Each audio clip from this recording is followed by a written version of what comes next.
P3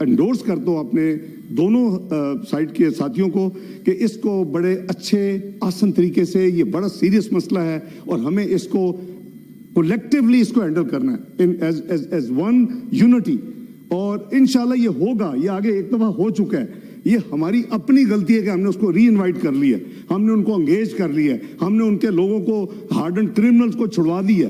وہ ان لوگوں سے کچھ پوچھا ضرور جائے, کچھ نہیں تو ٹی وی پہ لا کے قوم سے معافی منگوائی جائے کہ جی خدا کے لیے ہم معافی مانگتے ہیں کہ ہم نے یہ کام کیا ہے. آج پاکستان دوبارہ دہشت گردی ایک لہر آسمان کو چھو رہی ہے. تو بہت شکریہ جناب chairman. with these honest and sincere sentiments, I think I go along with all my colleagues کہ government should consider all these things and just share with us the road map and the way forward. بہت شکریہ.